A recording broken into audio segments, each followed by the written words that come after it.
Hey guys, Tony George, DocSports.com. As you can tell, coming to you from the wee hours of the morning. Been up since 3:30 a.m. putting together a four-play college basketball card. Nice winner yesterday on the Creighton, Nebraska over. Never in doubt. Creighton was too shy of putting up 100. But nonetheless, a nice 8-3 run in college basketball and a four-pack today. Flat bet across the board, 3 units each. Just flat bet them. Equal amounts of money across the board. And we love this card here today, so be sure and jump on board. Docs, free $60. Link in the description below. It's also a big day in the UFC and college football. UFC, we've absolutely been tearing it up. We've got a nice 256 card tonight. This is a great fight card. I'm not talking about the one I have up for sale. That's also great. But this is one of the better UFC cards to watch that I've seen.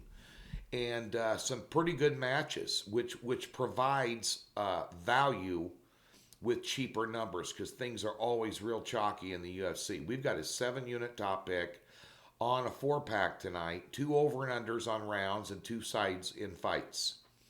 And our top play is an over and under on rounds. 7-unit. We've hit 7 out of our last 8 top picks in UFC. Cashed one last week, no sweat winner. 2-0 sweep last Saturday.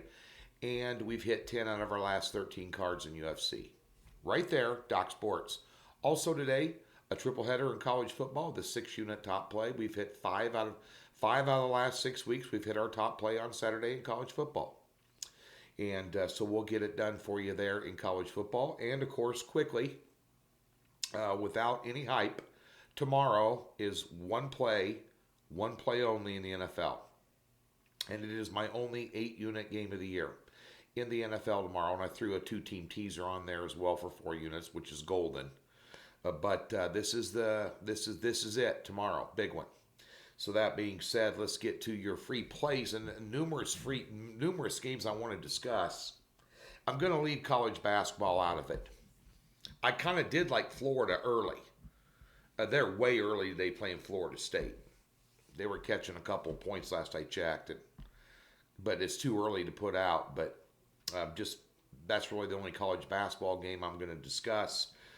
In football today, a couple of a game that I passed on was Iowa and Wisconsin. I'm just going to talk about it. Just taking a piss over fence post. A 5-2 team against a 500 ball club. You've also got a team that has 3 more games under their belt. They're at home catching 2 on a very strong home field. Now, I know there's no fans there, but Iowa plays well in Iowa City. They're kind of like their little brother down the road, Iowa State. You don't want to go into Ames and play, that's a snake pit there, and Kinnick Stadium in Iowa City, same thing. Tough place to go in and get a win, ever. You got the number 1 and number 15 defenses in the country going at it against each other. Now, while Wisconsin's ranked number 1, they've only got a 4-game sample size. But, I'm just telling you, between me and you and the fence post, Iowa allows 17 and Wisconsin allows 12. Under 41 would not be a surprise here. I wouldn't be surprised if Iowa won straight up either. If I was to bet the game, I'd sprinkle it on the money line, honestly.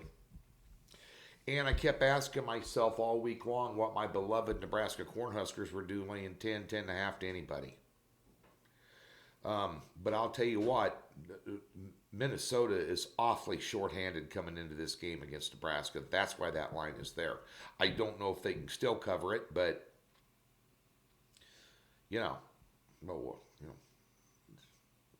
team laying 10 to any. And Nebraska has been a favorite 15 times under Scott Frost and covered 5. But, I really don't know what Minnesota's going to bring to the table. They still have COVID issues on their team. But I'm just sharing my thoughts with you. My official free play today is in the Georgia Southern Appalachian State game, and I like Georgia Southern at home here. Yeah, App State's out of the title game for the first time in who knows how long. And, so they're going to be a deflated team. They're also, have trouble with Georgia Southern. The last 2 years as a double-digit underdog, Georgia Southern has beat them straight up both times. And App State is 2-8 against the spread this year. Yeah, and Georgia Southern 6-5 against the spread. You take a look at this game with this big spread involved, and their defenses in this game ranked 20th and 11th, respectively, nationally on defense, their defenses. And yet there's this huge spread. I think this will be a tight ball game. You know, goes off at 6. The one thing I noticed too is Georgia Southern, they struggle on the road. At home on the year, they're plus 106 yards per game to the good over their opponents at home. Give me Georgia Southern today over, not over App State, but to cover against App State. Outright win wouldn't shock me. It would surprise me. But I'll take my chances with the 9.5 in Georgia Southern. Best of luck on Saturday. Get over to Docs. Let's get it done.